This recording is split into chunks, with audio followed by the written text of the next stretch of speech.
ఒత్తుకుంటారు కదా కొంతమంది, అందరికి అన్నట్లేదు కానీ వీళ్ళు అంటారు కదా ఇది హిందూ దేశం అని. అంటే వీళ్ళ కాన్సెప్ట్ ఏంటంటే, ఇప్పుడు జర్మనీలో ఒక హిందూ ఉన్నా, అక్కడ పుట్టి పెరిగి ఉన్నాడైనా వీళ్ళు మా దేశస్థుడు అని ఫీల్ అవుతారు. ఇటలీలో ఒక హిందూ ఉండి అక్కడే పుట్టి పెరిగిన వాడైనా వీళ్ళు మా దేశస్థుడు అని ఫీల్ అవుతారు. అంటే దేశభక్తి అంటే ఏంటి సార్? ప్రధానమంత్రి మోడీ గారు మిగిలినటువంటి నాయకులందరినీ ప్రశ్నిస్తున్నా, మిగిలినటువంటి రాజకీయ పార్టీలను నేను ప్రశ్నిస్తున్నా, దేశభక్తి అంటే ఏంటి?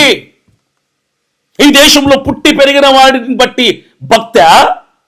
ఈ దేశంలో పుట్టి పెరిగిన వాడు నా దేశస్థుడు అని ప్రేమించటమా, లేదంటే నా మతస్థుడు అని ప్రేమించటమా? India is a secular country. India భారతదేశంలో అందరూ కలగలిపి కలగూరగంపలాగా హిందూ, ముస్లిం, క్రిస్టియన్, సిక్కు, బౌద్ధుడు అందరు కలిసి బ్రతకాల్సినటువంటి దేశంలో ఇదేంటి? ఈ వివక్ష ఏంటి? ఈ పక్షపాతం ఏంటి? పరాయి దేశంలో చనిపోయిన వాడు హిందూ అని తెలియంగానే మీకు రోషం వచ్చింది, ఆక్రోషం వచ్చింది, స్పందించారు, యాక్షన్లోకి దిగారు. వాళ్ళ భరతం పడతాం, వాళ్ళ కథ చూస్తాం అంటున్నారే. ఇదే భారతదేశంలో, ఈ దేశంలో సార్, పరాయి దేశంలో పక్కన పెట్టండి, ఈ దేశంలో ఒక ప్రవీణ్ పగడాల గారిని చంపినప్పుడు ఒక్క గొంతు కన్నా లేచిందా?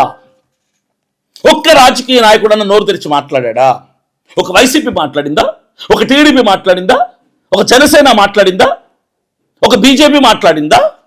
ఒక షర్మిల మాట్లాడిందా? కాంగ్రెస్ మాట్లాడిందా? ఒక్కడు మాట్లాడాల. ఈ దేశస్థుడు, ఈ దేశంలో పుట్టి పెరిగినటువంటి ఒక వ్యక్తి చంపబడితే అతి కిరాతకంగా ఒక్క నోరు పెగలలేదు.